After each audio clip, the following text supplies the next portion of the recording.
Have you ever walked into a room and forgot why you were there? Huh? Have you ever studied all night and forgot what you studied on the way to the exam hall? Huh?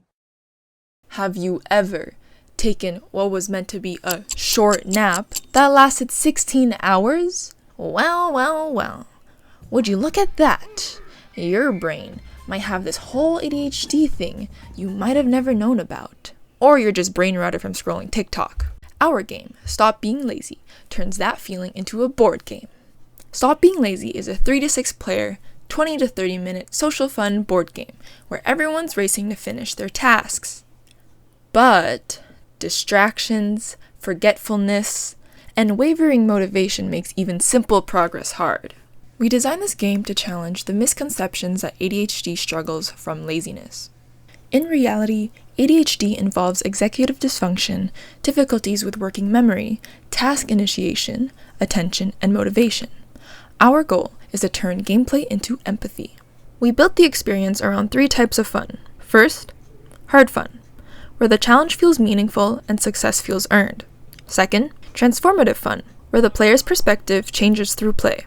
And third, people fun, something you can only get from a physical board game. Real, face-to-face tension, body language, and shared emotional moments that don't translate the same way on screen.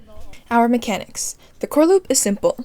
On each turn, you roll a 6-sided die and move around according to that number. Spend action points using cards from your hand. You play cards either to help yourself or to recover from setbacks. When you complete a full lap, you trigger a memory sequence check, where you have to recall and recite the number you started with. If you get it right, you complete a task.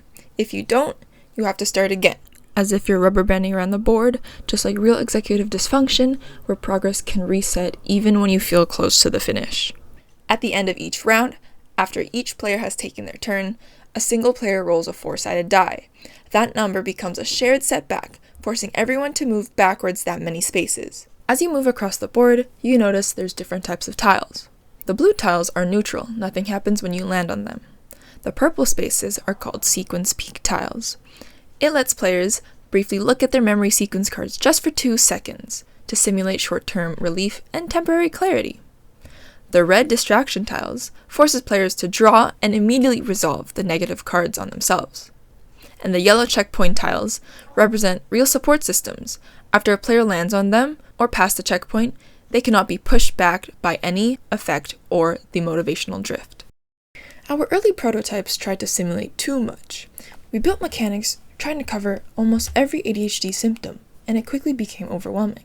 Players spent more time doing calculations than actually playing, especially with the action point system for casting positive and negative cards on other players. During playtesting, we realized this broke the magic circle.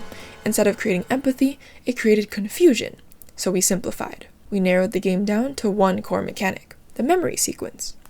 Everything else, the tiles, shared setbacks, and checkpoints, became supporting elements that still covered the symptoms of ADHD, instead of the main mechanic. By removing mechanics, we made the experience stronger. The game became clearer, faster, and more meaningful. Instead of telling players what ADHD feels like, we let them experience it.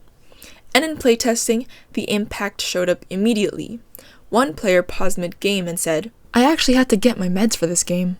And the other laughed and admitted, "I've completely forgotten my number."